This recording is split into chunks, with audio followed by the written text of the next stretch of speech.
আসসালামু আলাইকুম। অঙ্কে দুর্বলতা কিভাবে কাটাবেন অথবা অঙ্কের প্রতি যে ভীতি সেটা কিভাবে দূর করবেন? সে বিষয়টা নিয়ে আজকে আলোচনা করব। তো দেখুন, অঙ্কের ভীতি দূর করার জন্য আপনাকে যেটা করতে হবে, প্রতিনিয়ত আপনাকে অঙ্ক প্র্যাকটিস করতে হবে। এখন কিভাবে প্র্যাকটিস করতে হবে সেই বিষয়ে আসি। প্রথমত আপনার যদি বেসিক দুর্বল থাকে তাহলে আপনাকে বেসিকটাকে স্ট্রং করতে হবে। এজন্য যেটা করতে হবে, আপনি যেকোনো একটি বই নিয়ে, অর্থাৎ বিশেষ করে আপনার বিভিন্ন প্রকাশনীর বই থাকে গণিতের। তো আপনি বেশ কয়েকটা প্রকাশনী দেখে এরপরে আপনি দেখবেন যে কোন প্রকাশনীর বইটা আপনার কাছে সহজ মনে হচ্ছে, সেই বইটা আপনি প্রথমে নিয়ে নেবেন।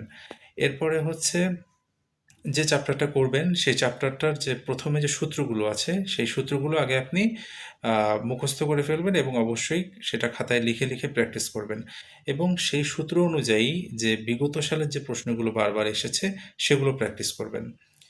তো এটা হচ্ছে প্রথম কাজ। তো এভাবে করে প্রতিদিন একটা চ্যাপ্টারের অল্প অল্প করে অংশ ২-৩ দিন সময় নিয়ে অথবা ১-২ দিন সময় নিয়ে আপনি সেই চ্যাপ্টারটা শেষ করবেন এবং পাশাপাশি একটা সময় দিবেন জব সলিউশনের যে ম্যাথগুলো আছে সেগুলো শেষ করার। ফর এক্সাম্পল ধরেন একটা জব সলিউশনে ১৫ থেকে ২০টা ম্যাথ আছে একটা প্রশ্নে।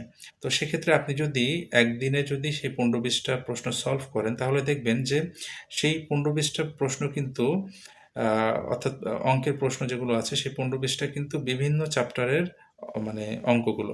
তো সেক্ষেত্রে সেটা করলে কি হবে, আ প্রতিটা চ্যাপ্টারে মোটামুটি আপনার টাচ করা হয়ে যাবে। তো এটা একটা বিষয়। পাশাপাশি যে বিসিএস এর যে বিগত সালের যে প্রশ্নগুলো আছে সেগুলো সলভ করতে হবে।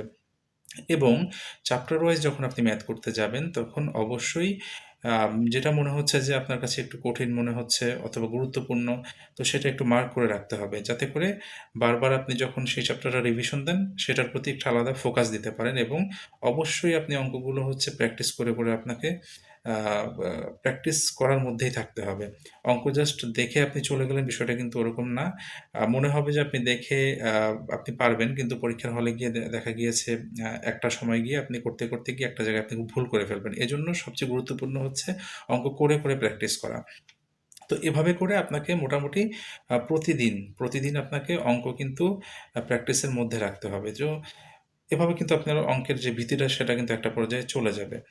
তো এভাবে করে প্রস্তুতি নিন। ইনশাআল্লাহ সামনে ভালো কিছু হবে। সবার জন্য শুভকামনা থাকবে। সবাই ভালো থাকবেন। আল্লাহ হাফেজ।